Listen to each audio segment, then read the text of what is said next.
Oke, apa kabar Mil? Baik saja. Welcome to Gara-Gara Siapa episode 21. Yeay. Yeay. Anyway, sekarang itu udah masuk ke bulan Februari ya guys ya. Jadi Bulan apakah bulan Februari? Bulan pemilu. Bener. Jadi kita di sini mau bahas politik, nggak ya? Jadi kita mau bahas capres-capres ini ya, Garing. Enggak, kita nggak ngomongin politik. Cuman yang jelas ini direkam sebelum 14 Februari, jadi kita masih belum tahu nanti pemilunya bakal kayak gimana. Tapi semoga pemilunya berjalan dengan lancar dan Amin. Jujur, ya pokoknya adil, pilihannya jujur dan transparan dan sesuai dengan yang terbaik buat Indonesia. Amin. Iyalah, amin. Siapapun yang menang ya. Iya. Baik buat kita lah, at least. Iya, betul. Oke, sekarang kita masuk ke Sunmil Recommends. Karena Yay. kita hari ini cepat aja ya. Apa sih? Ya, kali ini lo mau rekomenin apa Mil di episode kali ini? Jadi berhubung episode kita hari ini temanya adalah cinta, nggak ada yang ini bukan nggak nyambung ya, kebetulan aja nyambung. Jadi gue mau ngerekomenin coklat. Ada coklat apa satu tuh? merek coklat yang gue suka dari Delphi Treasures, tau nggak? Yang kecil-kecil. Oh iya kayak tahu. Jadi satu pocket gitu, satu bungkus tuh isinya ada berapa ya? 4 apa 5 potong kecil-kecil, 4 sih kayaknya. Itu yang selalu lo beli itu? Terus itu tuh iya. Kok lo tahu sih? Oh iya ya. Gue pernah nunjukin ya? Pernah kayaknya. Jadi gue tuh kan kalau telat makan atau lagi pernafasan terganggu gitu, gue suka makan coklat kan, karena bikin sakit kepala si nggak bisa nafas ini. Nah, buat ngilangin sakit kepalanya kayak emergency gitu, kayak harus ada sesuatu yang gue makan gitu. Biasanya gue nyediain coklat di tas. Tapi karena gue nggak gitu suka manis, jadi gue sangat suka si coklat Delphi Treasures ini karena dia sekali makan tuh cuma sepotong kecil gitu loh. Gak perlu gue abisin semua. Gue sukanya itu sih sebenarnya.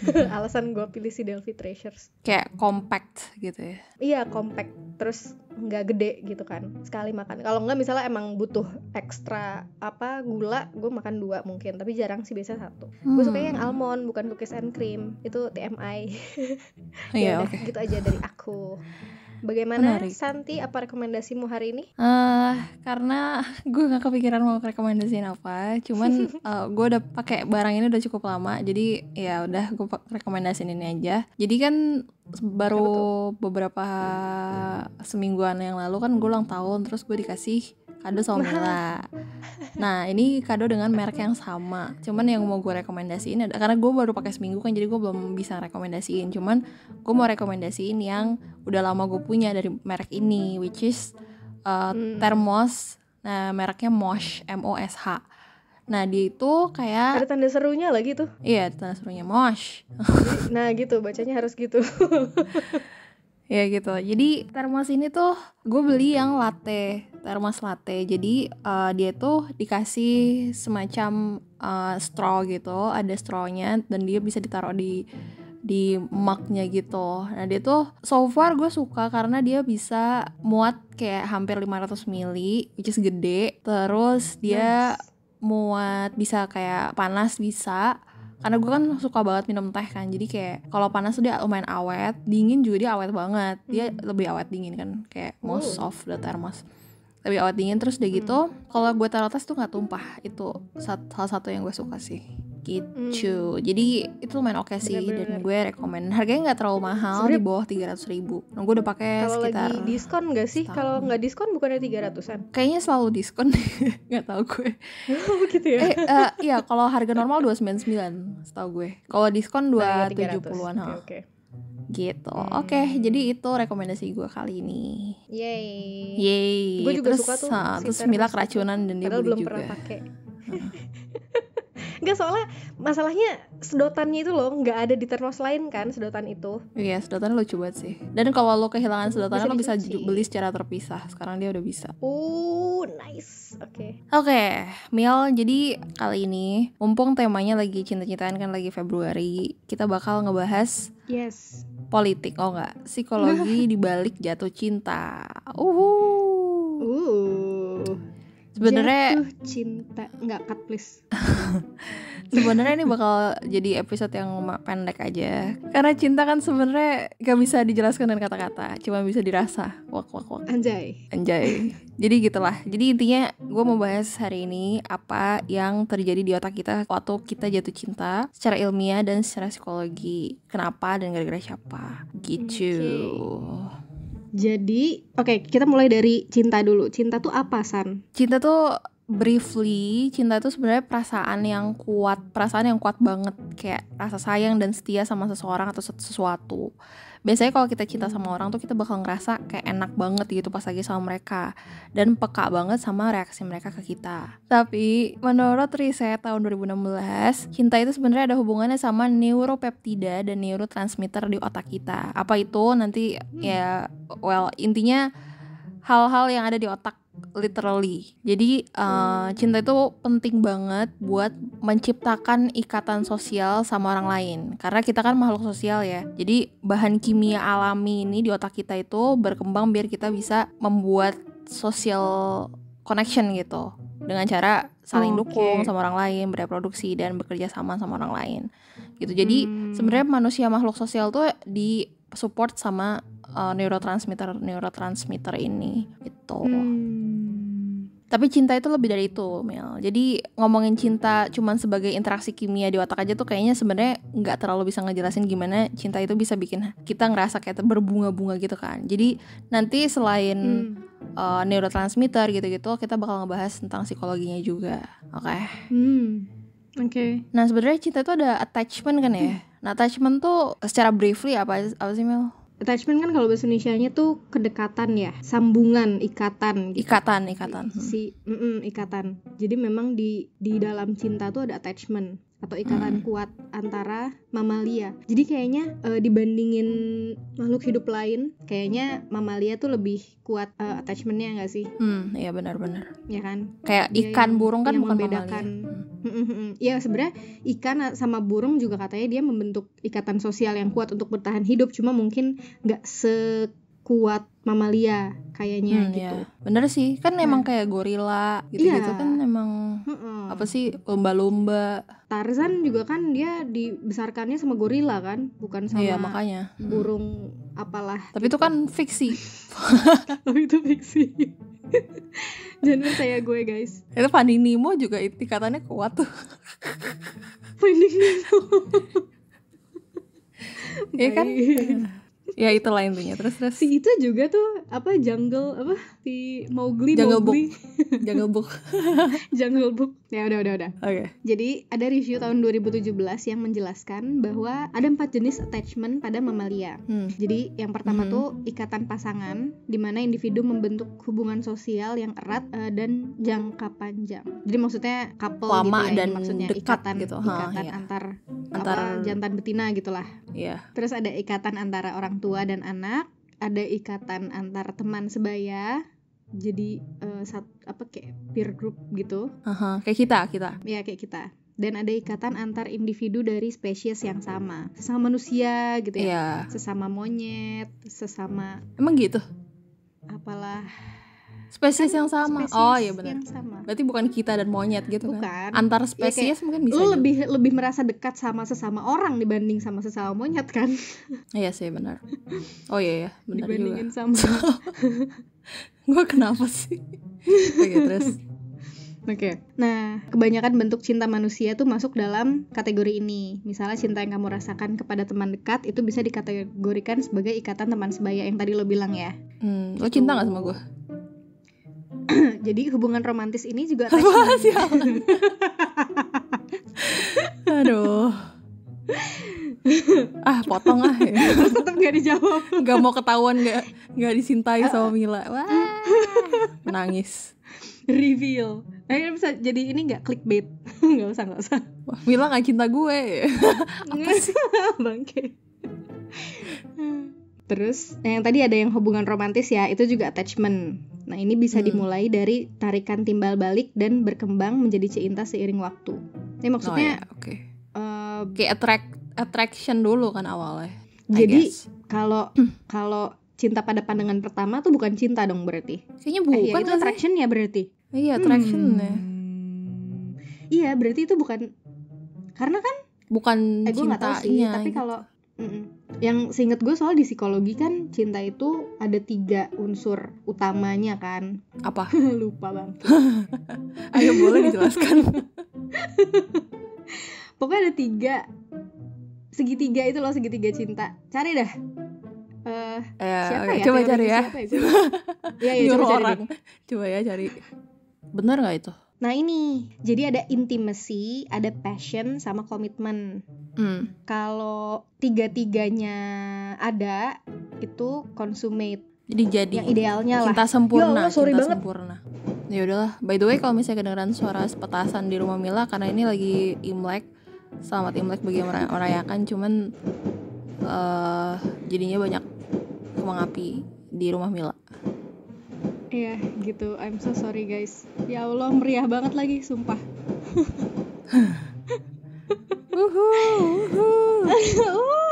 Selamat Imlek. Minta angpaunya. Minta angpaunya, ngelayan aja enggak. Oke, terus. Cuing, duar. Kan, gede banget tuh. Jadi ada 3 unsur penting dari cinta. Ada intimacy, ada passion, sama komitmen. Yang ideal tuh sebenarnya 3-tiganya. Tapi kalau misalnya cuma 1 doang atau 2 doang, itu juga sama, bisa disebut cinta juga, cuma bukan yang kayak ideal gitu loh, paham gak sih? Yang idealnya tuh namanya consummate love. Gue nggak tahu artinya. Pokoknya itu. Cinta sempurna. Kalau misalnya, ya I don't know, ya mungkin. Kalau cuma intimacy doang, itu liking, kayak lu suka sama orang. Itu ya udah, itu liking aja.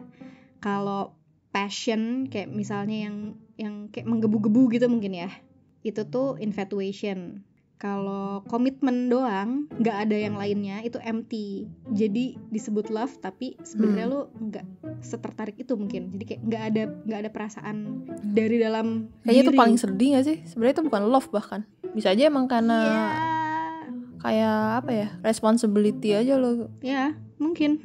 Sebenarnya bisa juga kayak misal cuma komitmen sama intimacy. Jadi kayak ada kedekatan dan ada komitmen.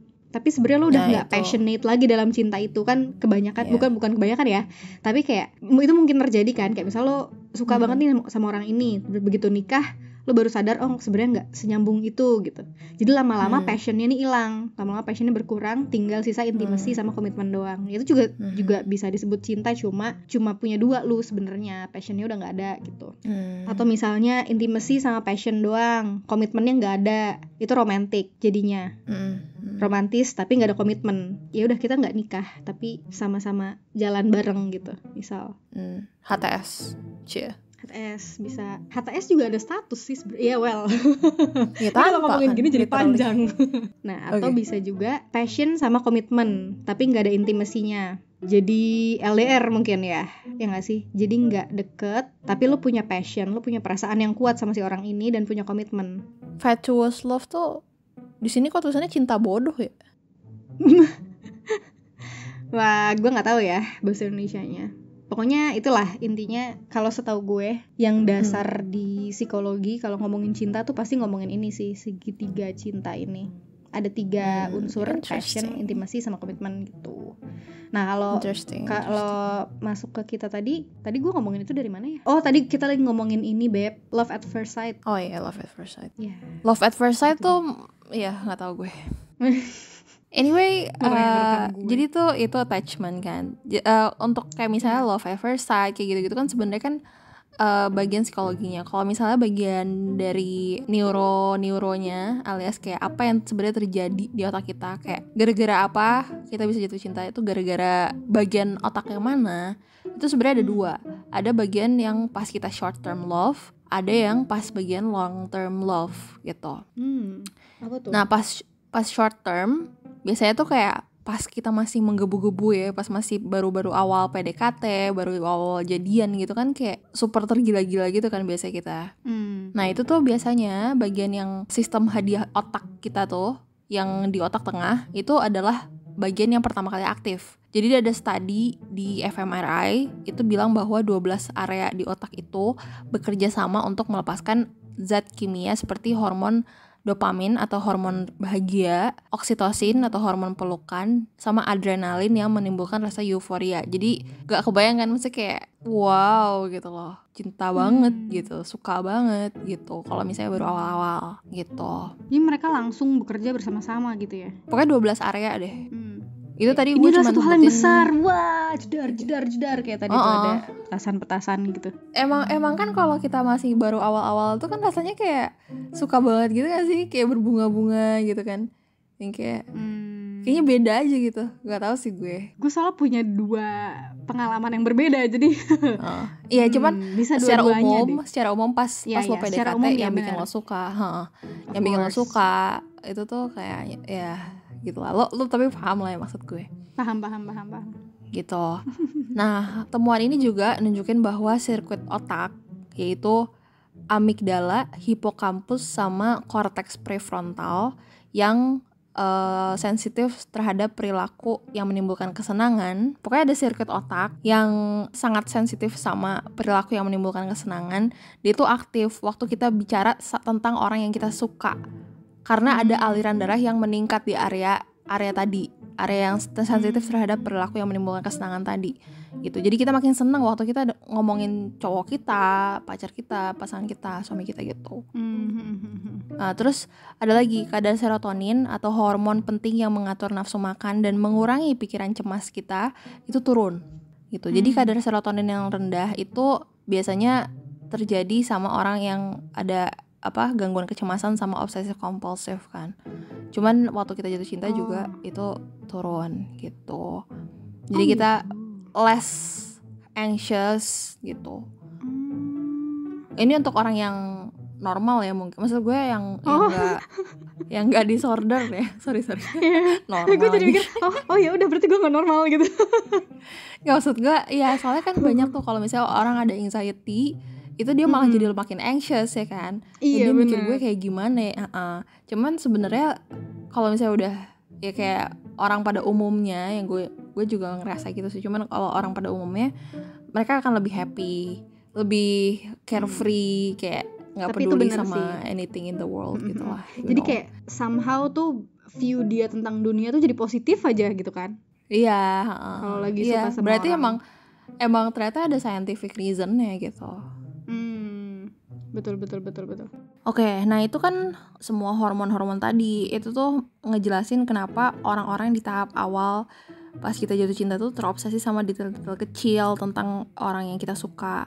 Terus kita juga mikirin orang itu terus berjam-jam, terus kayak ngomongin kayak mikirin mau ngomong apa ya sama dia gitu, yang kayak gitu.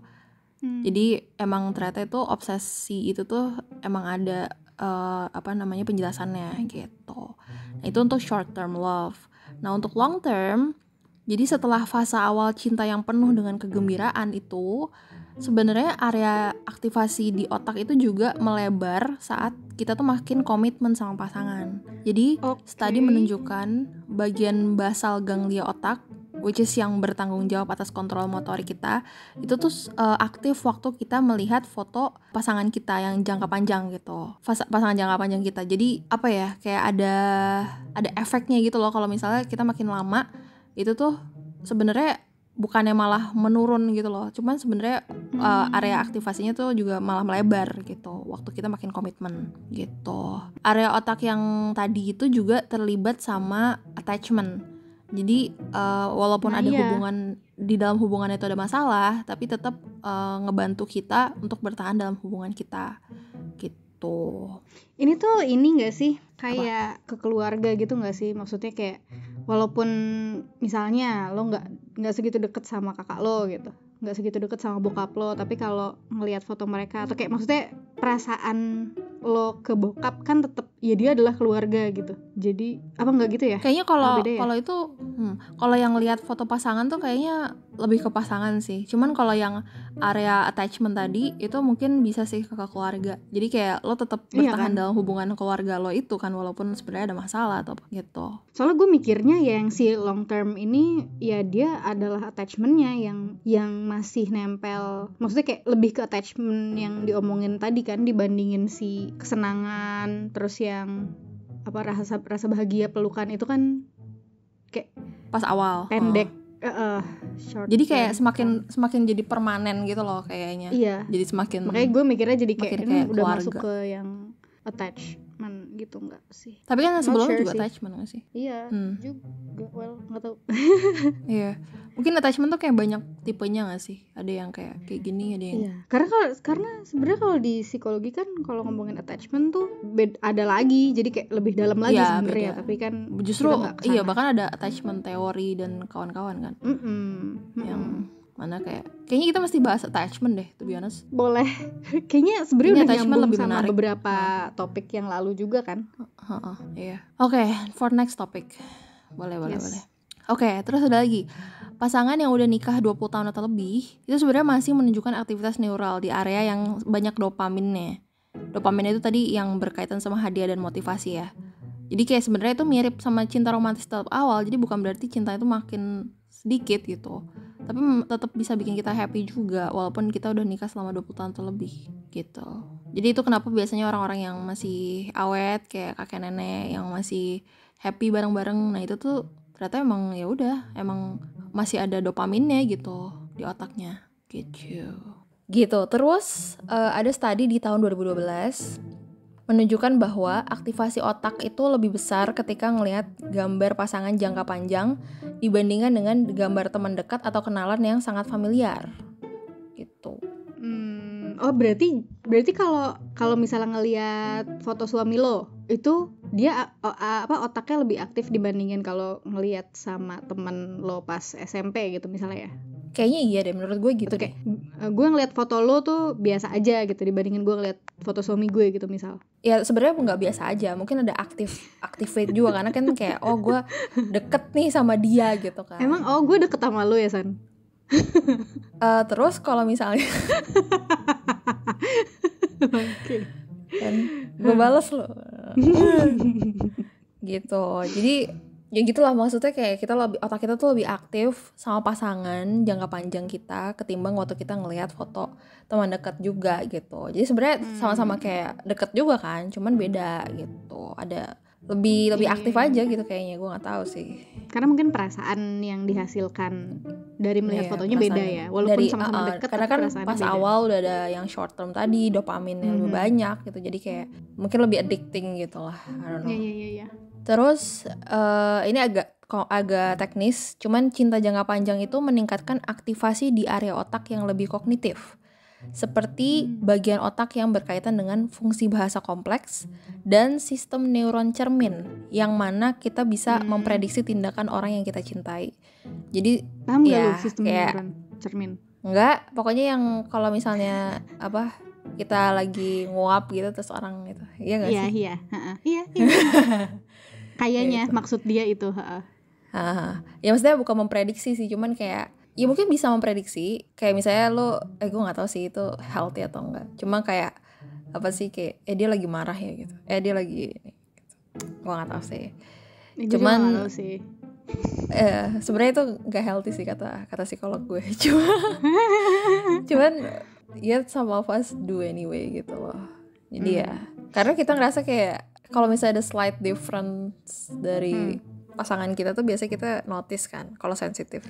Cuman mungkin maksudnya yang neuron cermin ini adalah kalau misalnya dia ngapain kita juga, misalnya dia kayak tangannya ngapain terus kita juga jadi ikutan ngapain gitu. Biasanya kan kalau couple kan sering kayak gitu tuh. Ya sih. Iya mungkin itu kali ya. Cuy, di sini ada penjelasannya. Sistem neuron cermin itu menciptakan hubungan simbiosis dan sinergis pada orang yang sudah jatuh cinta, membuat pasangan bekerja sama lebih baik daripada individu terpisah gitu. Jadi mereka lebih bekerja sama dengan lebih baik gitu. Kalau misalnya neuron cermin itu berfungsi, activate gitu. Actually tidak menjelaskan apa itu sistem neuron cermin sih, tapi ya dia ngasih Ya tahu tidak, kalau tapi maksudnya kayak jadi lebih akibatnya sinergis. jadi lebih sinergi, lebih bisa bekerja sama, lebih bisa kayak jadi kayak sebenarnya istilah partner gitu kan kayak emang bener gitu karena mereka Iya. emang bekerja sama lebih baik gitu Betul. loh, ya nggak sih? Betul seharusnya ya. Ya kayak we're a team gitu, kayak Iya. emang jadinya terasa gitu loh.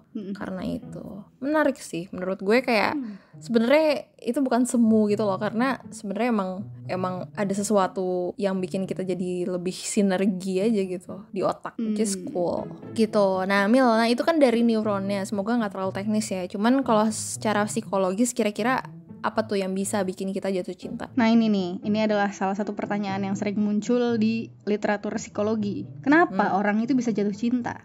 Nah, salah satu jawaban yang cukup menjanjikan itu adalah cinta romantis itu terjadi ketika hal-hal yang biasanya bikin kita tertarik sama orang lain dan faktor sosial plus keadaan sekitar yang bisa membangkitkan gairah kita tuh lagi kuat banget. Jadi ada faktor-faktor di luar kita gitu ya yang bisa membangkitkan gairah suka sama orang gitu. Kurang lebih. Nah, si hal-hal tadi yang bikin kita tertarik tuh antara lain itu ada kesamaan, similarity berarti. Kemiripan gitu ya. Kemiripan. Ini termasuk kesamaan dalam keyakinan dan walaupun nggak terlalu, tapi bisa juga kesamaan dalam sifat kepribadiannya atau cara berpikirnya. Oh iya, karena sebenarnya kan ada yang opposite attracts juga kan. Iya, ada yang opposite attract, tapi sebenarnya kalau lo nemuin satu orang yang sama ya kita gitu, itu kan iya, itu juga attract kan? Iya, attract juga. Mungkin nggak langsung yang cinta, tapi kayak gitu kan, ada kita sama ininya gitu. Terus bisa karena kedekatan juga termasuk tadi intimacy, deket actual physicalnya ya, sering menghabiskan waktu bersama, tinggalnya deket, tetanggaan mungkin, cinta sama teman satu komplek gitu kan. Memikirkan orang itu atau berharap akan interaksi dengan orang tersebut, yaitu kedekatan. Stalker ya? Terus wah, gue nggak mau bilang stalker itu cinta, maksudnya kayak obsesi karena itu salah ya, kan.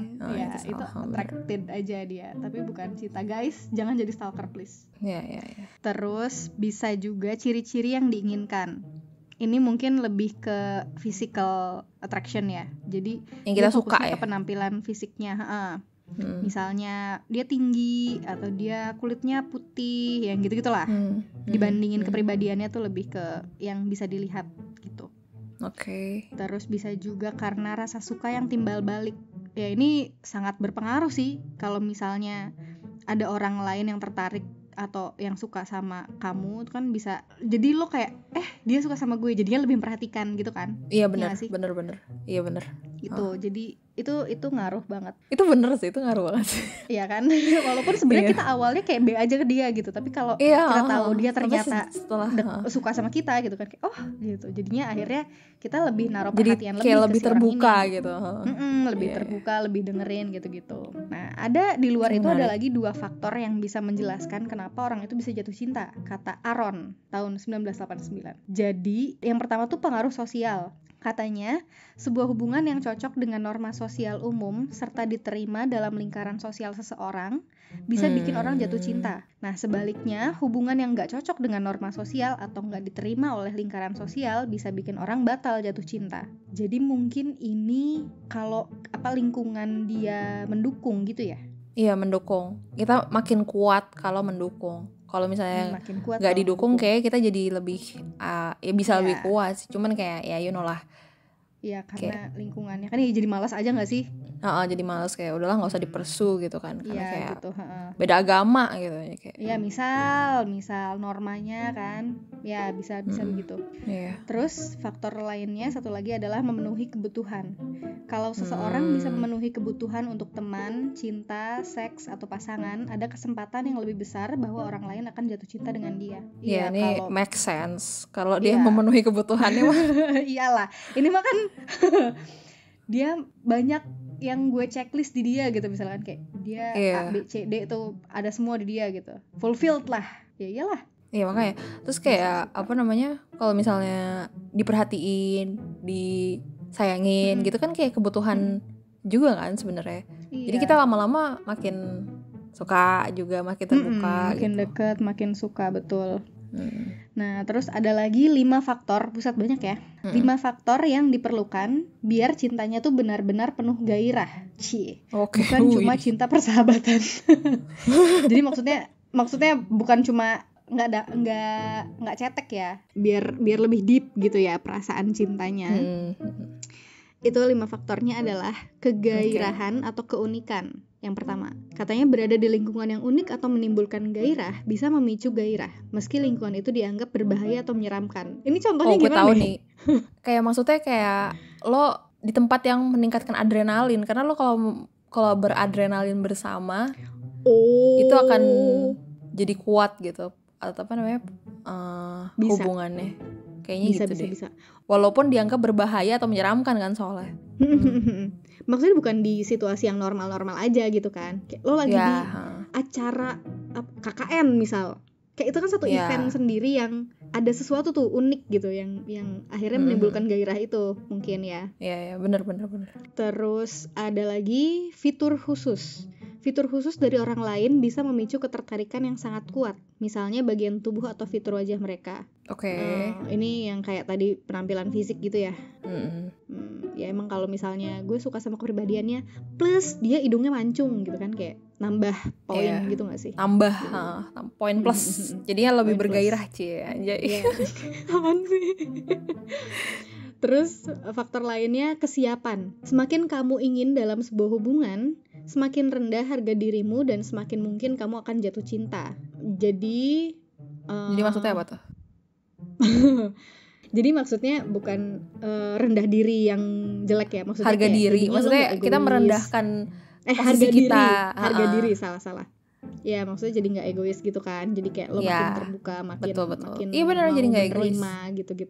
Iya. Jadi nggak egois. Terus ada isolasi, menghabiskan waktu sendirian dengan orang lain juga bisa berkontribusi pada pengembangan gairah. Ya ini kan tadi ya, karena deket, karena sering bareng berdua doang misalnya kayak gitu. Jadi menambah tuh faktor yang menambah gairah.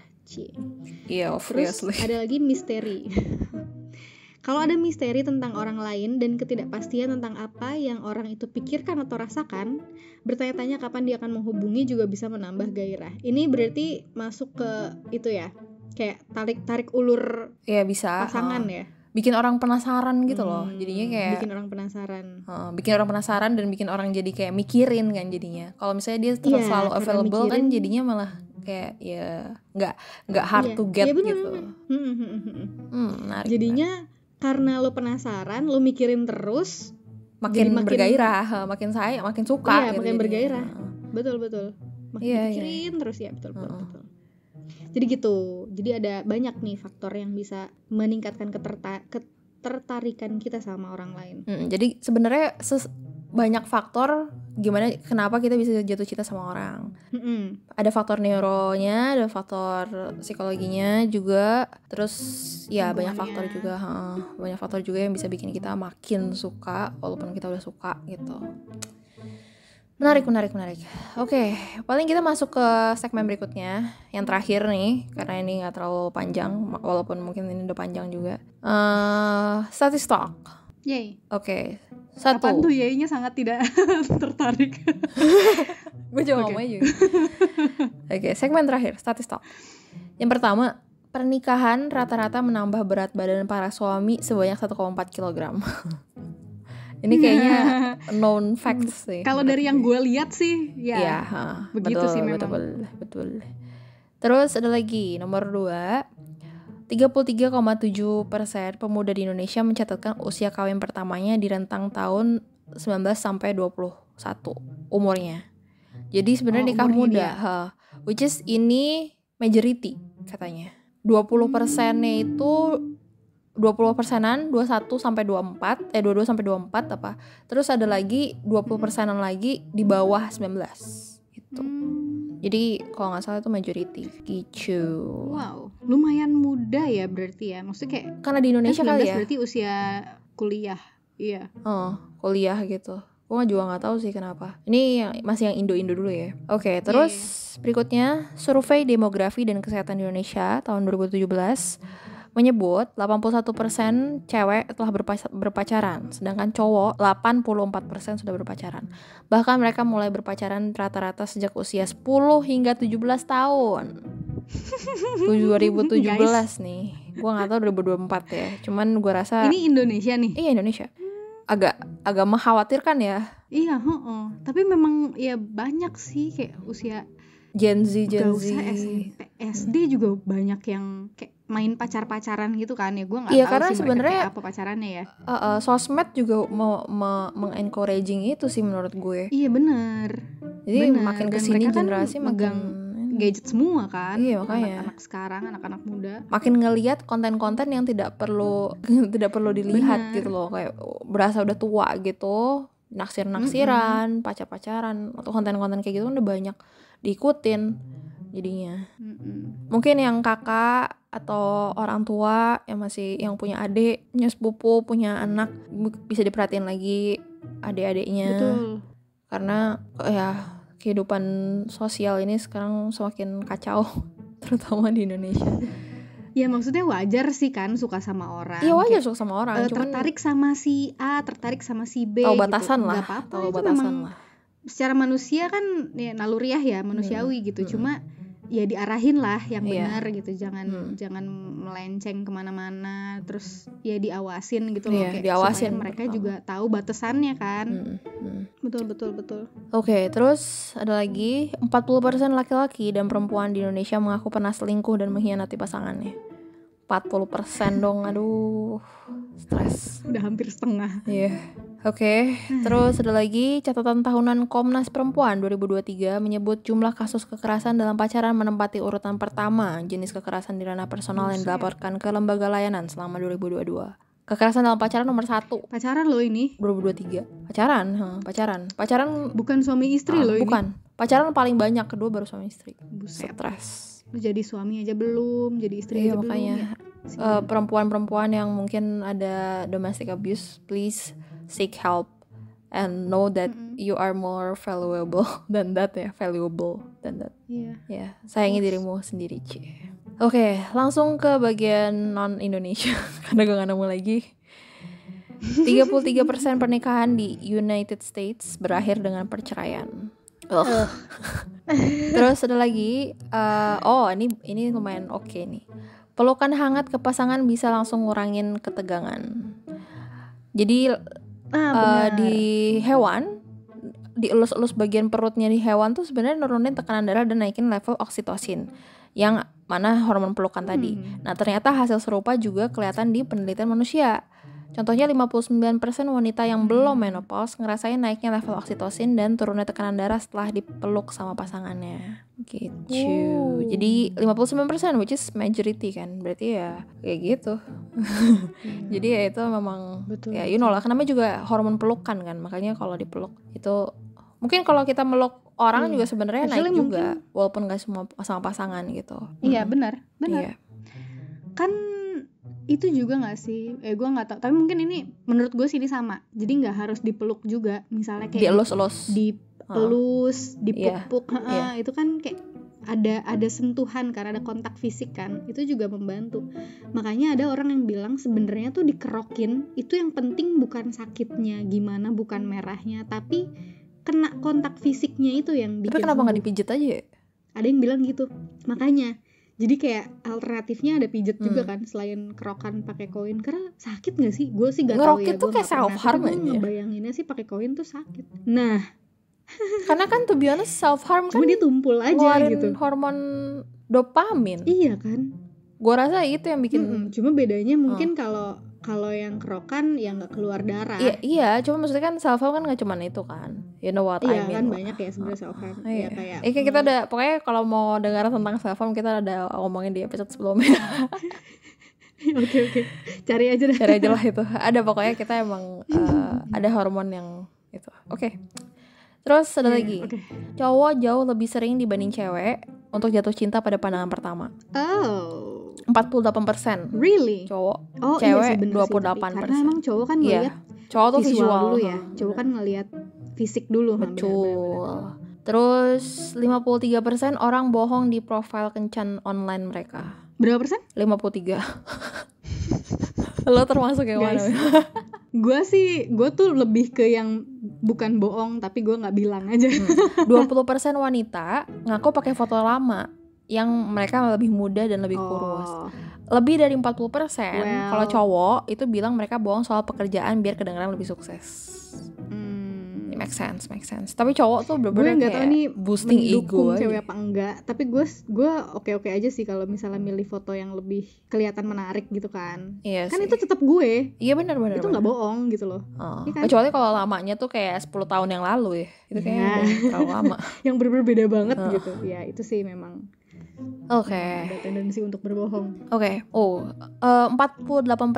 Gen Z dan 47% milenial berpikir bahwa pernikahan sesama jenis itu acceptable. Well, Selain itu, pernikahan antar ras salah dipahami oleh setengah dari kedua generasi. Jadi mereka juga accept 51% milenial sama 43% Gen X itu juga supporting pernikahan antar ras.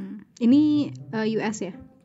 Ya ini nggak dibilang sih kalau US. Cuman 48-47 berarti masih minority sih, to be honest. Tapi udah terus hampir. Sebaliknya cuma 27% dan 30% dari baby boomer yang percaya bahwa sesama jenis dan pernikahan antar ras itu acceptable. Jadi baby boomer itu nggak mensupport pernikahan antar jenis sama jenis dan antar ras gitu. Ya masuk akal sih. Ya kan begitu. Makin kesini makin. Ya masuk akal.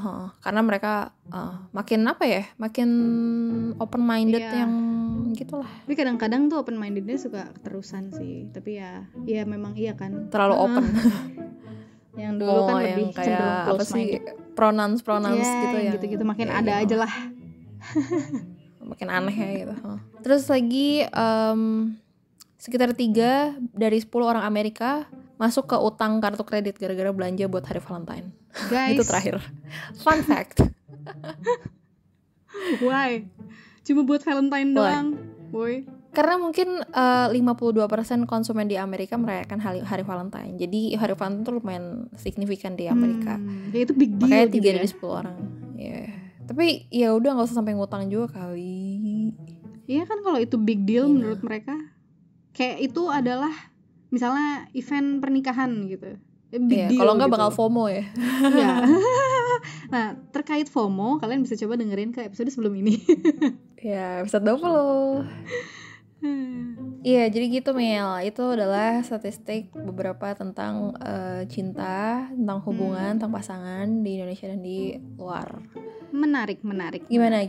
Menarik, lumayan menarik. Yes. Cuman ya itu, jadi sebenarnya jatuh cinta itu sebenarnya bisa ada teorinya, bisa dijelaskan kenapa di otak kita.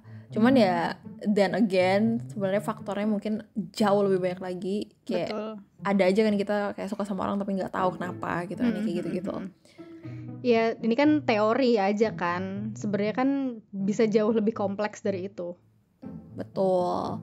Sebenarnya cinta itu emang sebenarnya ya super kompleks dan tidak bisa dijelaskan dengan kata-kata sih. Cuma ya itu perasaan yang super penting. Kalau nggak ada cinta, probably life is not worth having. Enggak juga sih. Ya bener ya, sih. Terutama maksudnya cinta, bener. Itu yang terutama cinta sama diri sendiri. Warna kan. Betul. Cinta kan nggak cuma romantic love sama pasangan hidup aja. Betul. Iya kan, kayak lo love ke humanity, love ke nature, love ke diri lo sendiri. Betul. Kan, love ke Tuhan. Iya. Itu bikin your purpose in life juga sih sebenarnya. Betul. Makanya kompleks. Gitu. Banyak banget. Banyak banget. Jadi ya emang kita cuman ngebahas segelintir kecil dari cinta dan kenapa kita bisa jatuh cinta. Cuman ya kalau mau tahu lebih lanjut bisa searching sendiri. Cuman yang jelas mungkin kita bakal banyak banget ngomongin tentang cinta juga. Terus kemungkinan mungkin nextnya in the future kita bakal ngomongin tentang attachment juga, karena itu kayaknya perlu satu episode sendiri. Bener, betul. Cuman ya udah paling itu aja sih. Anything else, Mel? Oh ya, kalau ada masukan please reach out to us di mana? di email gara2siapa@gmail.com. Gara angka 2 siapa@gmail.com, atau bisa juga ke Instagram sama namanya gara2siapa gitu. Oke.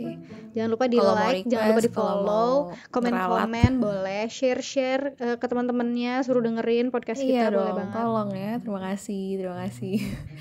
Thank you so much for listening. Kita mungkin banyak salah dan banyak kekurangan ya, tapi mohon dimaklumi karena kita juga masih belajar. Betul. I think that's it. Stay happy, stay healthy, stay sane, and we'll see you in the next episode. Bye bye.